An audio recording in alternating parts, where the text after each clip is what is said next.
Bonjour à tous, j'espère que vous allez bien et bienvenue à ceux qui nous rejoignent.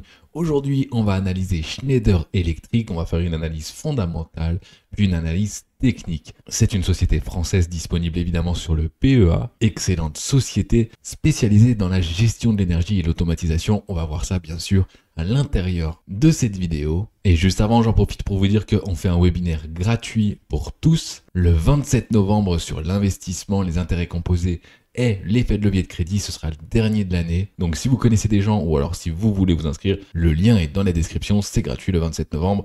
On est tout de suite parti nous sur Schneider Electric. Je me répète, mais c'est une excellente société. On a de la chance d'avoir une pépite comme ça en France. Au niveau de ses sources de revenus, il y en a deux principales. Il y a l'automatisation dans l'industrie et il y a également la gestion de l'énergie. Qu'est-ce que ça veut dire plus précisément? Tout simplement, quand il y a une grosse société qui a besoin de beaucoup d'énergie, et ça va être le cas de plus en plus dans les data centers ou dans tout ce qui a de l'intelligence artificielle, et à mon avis, il va y en avoir de partout, et ça consomme beaucoup, donc il y a besoin d'une grosse gestion d'énergie. Eh bien, Schneider propose des solutions intelligentes. Ils mettent en place des capteurs, des logiciels qui vont gérer tout ça dans toutes les infrastructures, et ça va permettre de faire des économies sur l'énergie. Et qui dit gestion énergétique intelligente dit intelligence artificielle. Bon, Schneider Electric, ça fait longtemps qu'ils s'en servent évidemment, c'est pas nouveau pour eux, mais là on va arriver sur une nouvelle ère et ça va être une des entreprises, à mon avis, pour lequel ça va être le plus profitable.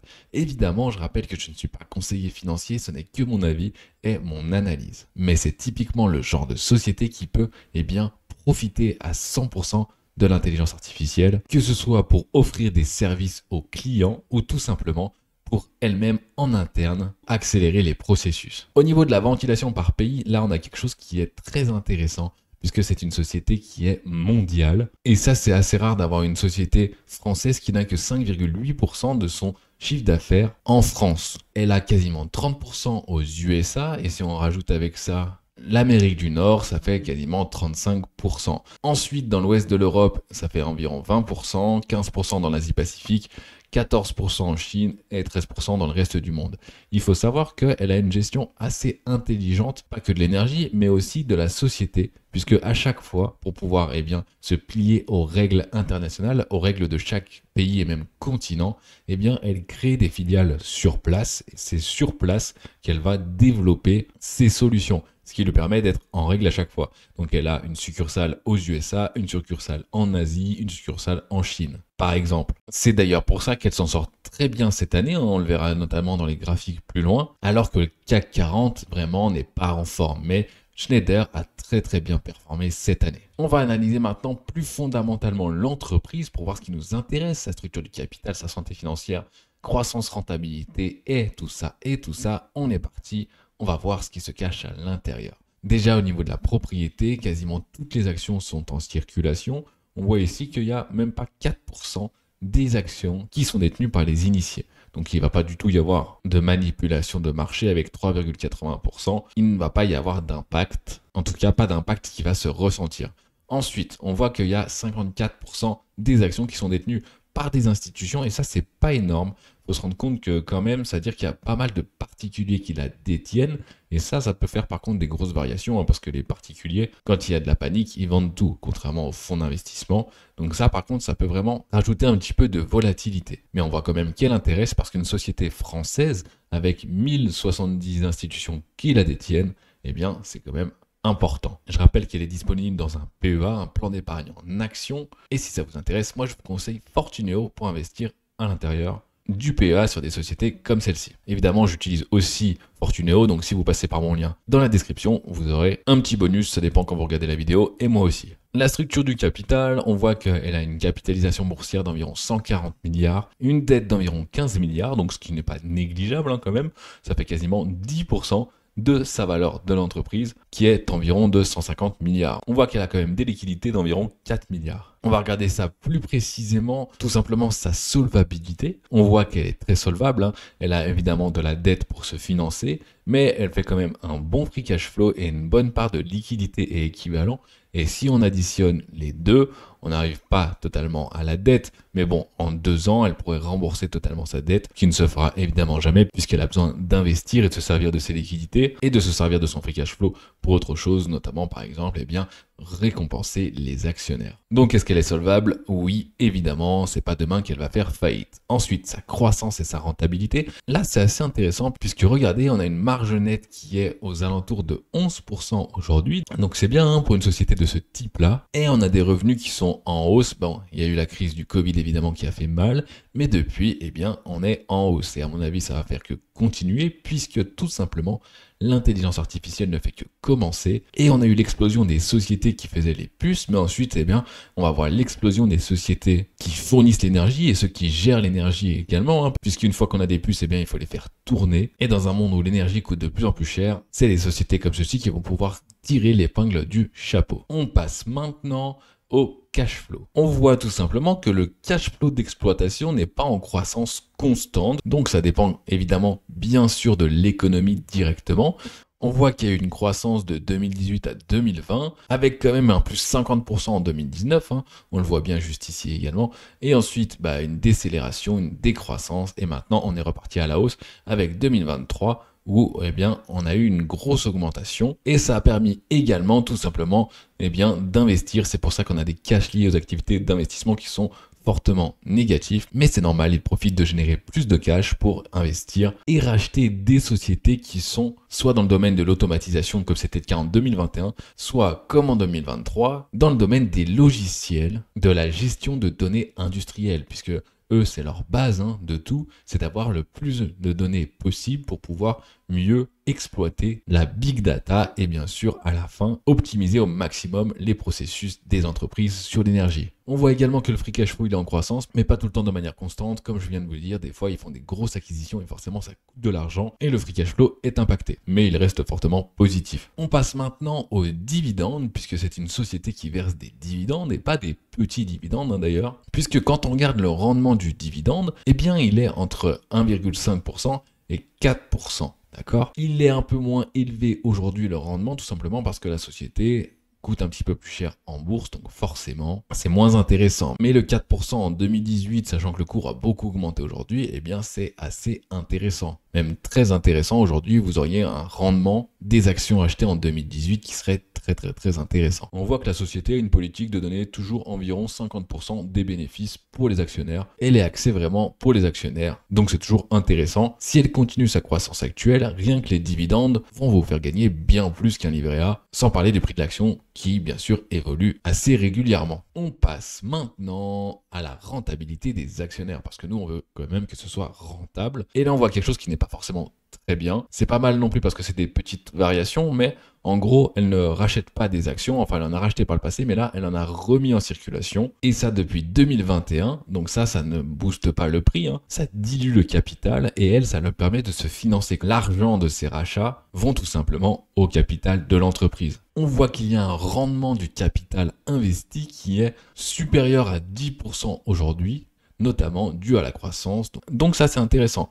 J'ai oublié de le préciser, mais c'est une société qui existe depuis 1864, d'accord? Elle a su se réinventer plusieurs fois, et aujourd'hui, voilà, elle est encore pas leader dans son domaine, mais c'est une excellente société dans son domaine de la gestion de l'énergie. J'en profite pour vous dire également que toutes ces données, je les tire du site TradingView, qui est extrêmement complet. Je fais toutes mes analyses fondamentales et techniques avec seulement ce site. Il y a aussi des screeners si vous voulez comparer des ETF ou alors des actions.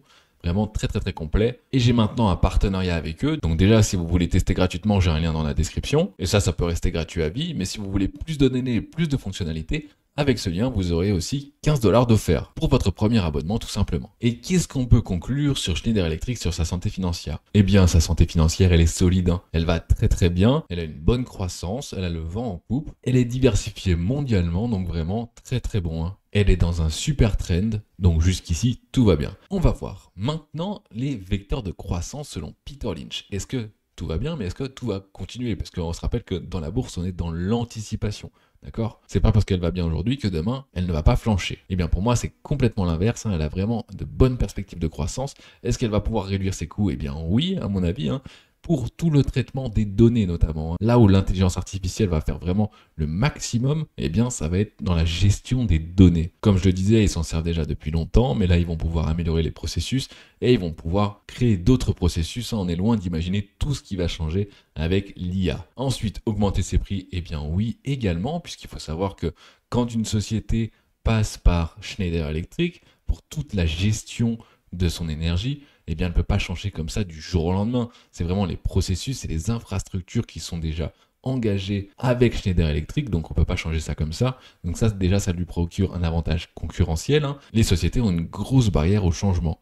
Et puis de toute façon, comme elle fait de la qualité, qu'il n'y a pas énormément de sociétés qui font la même chose, il n'y a pas de raison qu'elle ne puisse pas augmenter ses prix sans perdre des clients. Ensuite, conquérir de nouveaux marchés, j'ai mis non, parce qu'on va rester quand même tout le temps dans le domaine de l'énergie. Alors à l'intérieur, à mon avis, il va y avoir quelques segments qui vont pouvoir changer, mais la nature même, en tout cas pour les 10 prochaines années de l'entreprise, ne devrait pas changer. Pour ce qui est d'augmenter les volumes de l'existant, ben oui, c'est pareil, hein, c'est continuer de se développer. En plus, on a vu qu'elle était très présente au niveau mondial, notamment en Inde, et ça c'est très intéressant puisque le pays se développe très rapidement. Elle est également présente en Chine, au Japon. Donc c'est vraiment des pays qui sont en développement encore, hein. Mais nous aussi d'ailleurs, mais on voit que ça représente une toute petite partie du revenu. Donc augmenter les volumes de l'existant, oui également. Et c'est plus facile pour une société qui pèse 150 milliards en bourse, pour une société qui pèse déjà 2000 milliards par exemple. Et redressement au final non rentable, ben non pas du tout, là c'est pas le domaine qui va leur faire évoluer. Et au niveau de la valorisation, combien ça coûte tout ça? Alors là ça coûte un petit peu plus cher que d'habitude. On a des ratios de valorisation, notamment le PER, le ratio cours sur bénéfice, qui aujourd'hui est à 35, d'accord? Ce qui est assez élevé pour une société française, parce que comme je vous l'ai dit, on a beaucoup d'espérance pour le futur. Ensuite, le ratio prix sur flux de trésorerie, il est également un peu plus élevé que d'habitude, à 22, mais on voit que par exemple pour le PER, ça a déjà été au-dessus de 30, hein, et on verra ensuite sur les graphiques que c'est pas pour ça que la société a complètement chuté. Bon, par contre, il peut y avoir des légères corrections, et ensuite, ça peut repartir bien évidemment à la hausse. Et pareil, pour ce qui est le ratio de la valeur de l'entreprise sur les l'EBITDA, et ben là c'est assez cher aussi, on est à quasiment 19. La dernière fois que c'était comme ça, c'était en 2020. Donc assez cher si on ne prend pas en compte la croissance actuelle. Il faut savoir qu'avec TradingView, vous pouvez avoir les données de toutes les anciennes années, hein, pas seulement les 5 dernières. On va voir ça maintenant sur Ichimoku. On est tout de suite parti pour analyser ça. Let's go! Alors là, on est en mensuel, chaque bougie représente un mois, et on va commencer par se faire plaisir. Si vous aviez investi à l'IPO, alors déjà juste après, vous auriez perdu 52%, hein, c'est pas top. Elle était en 1994 sur Euronext, et aujourd'hui, vous auriez 1 fois 20 environ, sans compter évidemment les dividendes. On voit également que c'est un parcours qui n'a pas été du début à la fin en ligne droite, hein. Il y a eu des grosses variations, notamment en 2008 par exemple, où il y a eu un moins 60%. Et ensuite, quelques petites corrections locales. On va zoomer un petit peu pour que vous voyez quelque chose. Par exemple, en 2011, eh bien, il y a eu un moins 40% également, juste après la reprise de 2009. Et ensuite, par contre, depuis, on est parti en tendance haussière, avec ici en 2020 la crise éclair où on a juste une mèche qui allait taper le haut du nuage, ok, et depuis on est en belle tendance haussière. En 2022 on a quand même une belle chute d'environ 30%. Et pour l'instant, eh bien regardez, on est dans les nuages, on est dans le ciel, sur un magnifique trend haussier. Donc pour l'instant, les supports, c'est tout simplement la Tenkan juste ici, ensuite la Kijun, et ensuite, eh bien on est vraiment loin en dessous, mais il y aura le nuage, le haut du nuage, et si ça passe encore, ce sera le bas du nuage. On en est très loin, par exemple là, on est à environ 45% du nuage, d'accord? Bon, ça veut dire aussi également que c'est possible qu'il y ait des petites consolidations, qu'on revienne au moins taper la Tenkan, et pourquoi pas latéraliser un petit peu avant de repartir à la hausse. En tout cas, pour l'instant, il n'y a absolument rien de menaçant. On va aller voir maintenant ça en hebdomadaire. On est sur toujours une belle croissance, hein. En hebdomadaire, eh bien regardez, on est ici sur la Tenkan, d'accord? Donc on pourrait très bien repartir à la hausse. En tout cas, on est en tendance haussière depuis, alors un petit peu moins longtemps, puisqu'il y a eu la correction de 2022. Mais là, depuis ici que la lagging span est passée, donc depuis ici, en avril 2023, on est reparti en tendance haussière.